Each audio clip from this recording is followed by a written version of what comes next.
In the last recording, we looked at the joints of the pelvic girdle connecting the axial and inferior appendicular skeleton. Now we'll be examining the hip joint. In order to better visualize the hip joint, we have removed the anterior portion of the pelvis. The hip joint is the bony connection between the pelvic girdle and the lower limbs. It's a ball and socket type of synovial joint, where the head of the femur is the ball and the cup-shaped acetabulum is the accepting socket.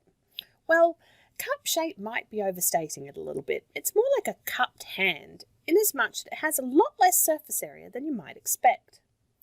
This arrangement allows for a multi-axial range of movement, and in fact it's the second most mobile joint in the human body, next to the glenohumeral joint that we saw in the shoulder. And boy, is it strong. As we learned in the previous recording, when standing, the entire weight of the upper body is transmitted through the pelvic girdle to the femora. The head of the femur is essentially spherical, which we could see better when it's in isolation. The head of the femur is covered with articular cartilage. Much like the shoulder and its glenohumeral joint, a lip or acetabular labrum surrounds the acetabular margin, creating a fibrocartilaginous rim.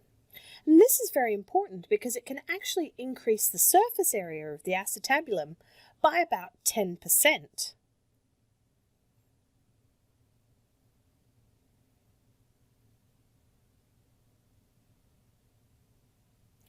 The hip joints themselves are enclosed within strong joint capsules, which have two layers, a loose external fibrous layer, sometimes called the fibrous capsule, and an inner synovial membrane.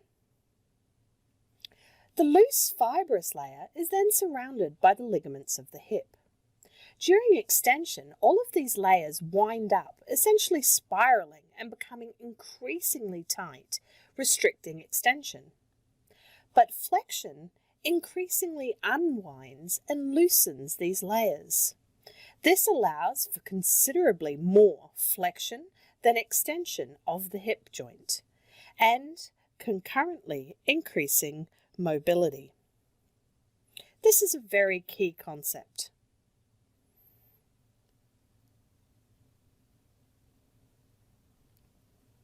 We can see this really well if we add our muscles back on. If we look first at gluteus maximus, one of the major motions is hip extension, and we can see that we are seeing relatively little possible extension. But if we then swap to our psoas muscle, the major motion of which is hip flexion, we can see that a large range of flexion is possible.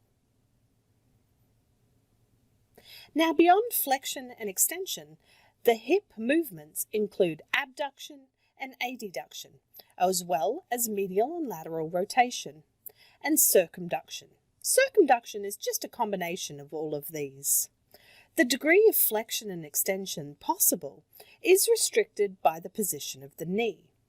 As we can see here, if the knee is flexed, then the hamstrings are relaxed, and the hip can be significantly actively flexed.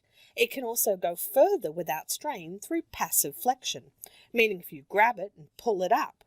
However, extension is still fairly limited. And that's the end of the hip joint.